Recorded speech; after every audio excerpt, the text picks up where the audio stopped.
friends, how are you today? I have a story for you called The Mouse Before Christmas. So there's a famous children's book called The Night Before Christmas and All Through the House. This one's called The Mouse Before Christmas by Michael Garland.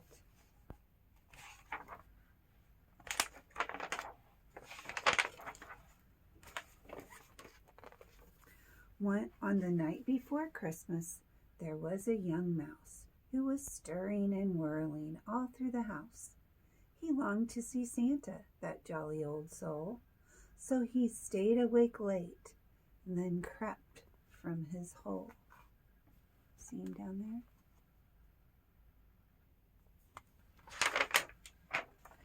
there? Out in the kitchen, Mouse spied a treat, chocolate chip cookies for Santa to eat. Do you like cookies? Chocolate chip cookies are my favorite. What's your favorite cookie? Do you like sugar cookies? Peanut butter cookies? Chocolate cookies? Oreo cookies? He made not a sound as he hurried and scurried, but Puss was asleep, so he needn't have worried. Where do you think he's taking the cookies? Now onto the fireplace, Mouse gave a sigh. Though the cookies were heavy, he held that plate high. It would be hard for a little mouse to hold that big of a plate, wouldn't it? Next, where to hide? Mouse looked around quick, snug in a pot. He could spy on Saint Nick. So he put the cookies up there. And now he's going to hide out so he can see Santa Claus. Have you ever wanted to see Santa Claus? Mouse waited and wondered and almost dozed off until hoofbeats and sleigh bells came from aloft. From out of the fireplace, bang, crash, tumble, popped merry old Nick in a heap and a jumble. So the other day we were talking about how Santa Claus can also be called Kris Kringle. Well, he can also be called Saint Nick. And that's what this book just called him, Merry Old Nick. Look at poor little mouse. He's tumbling. Mouse was delighted his wish had come true. But what now, he wondered. What more could he do?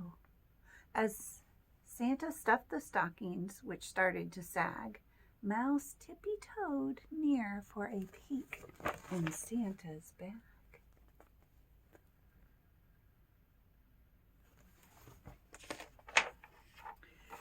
Soon Santa was done and time to hurry away. He snatched up his sack and he sprang to his sleigh.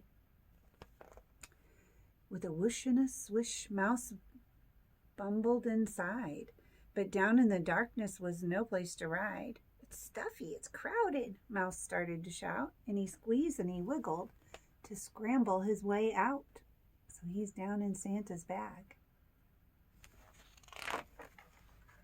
He soon spied a place to poke his head free. See him here?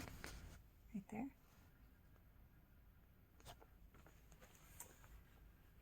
Then beheld all around him sights so splendid to see.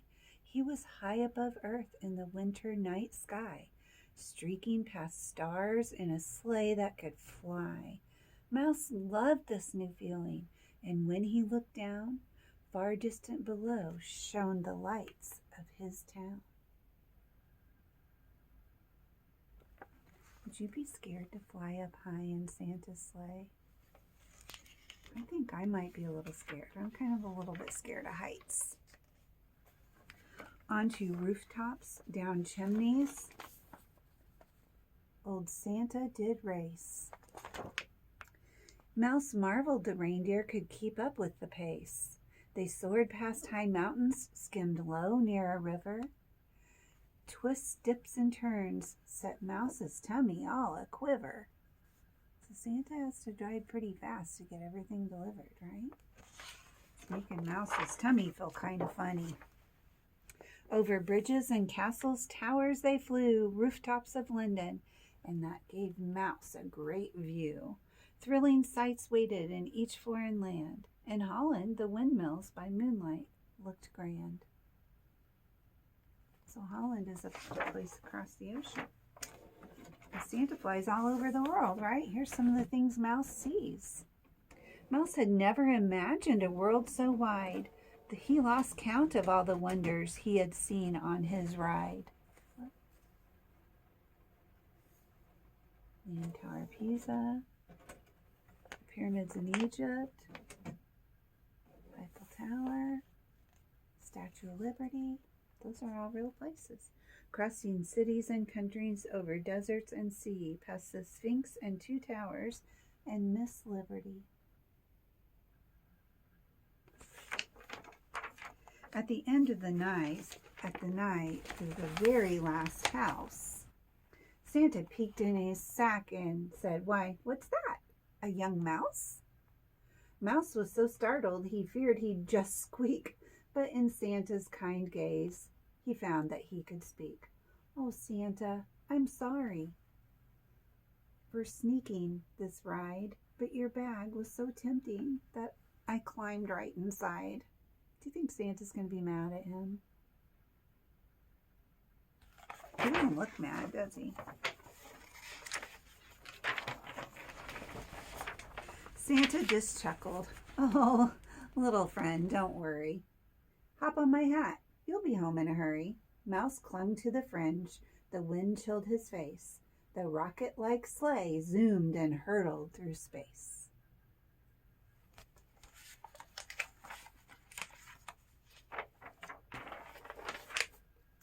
Back home, safe and sound, there were presents for all. Then the one Mouse liked the best was a hat marked size small. Santa crouched down till his beard touched the floor, and the friends waved goodbye through their little front door. He got a hat just his size, didn't he? It was so late at night. Mouse was ready for bed, but he wanted to try the new hat on his head. It was just the right size, not too big, not too small. A hat just like Santa's. Mouse felt proud and tall.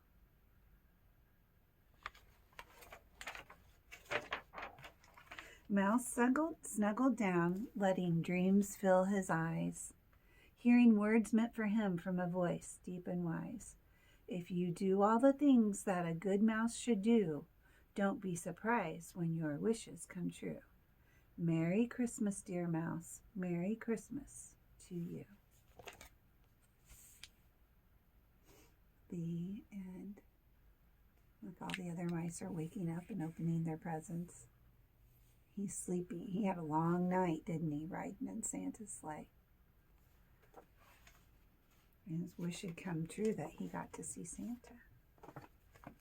All right. Enjoy that book. I hope you enjoyed it. And I'll see you guys later. Bye-bye.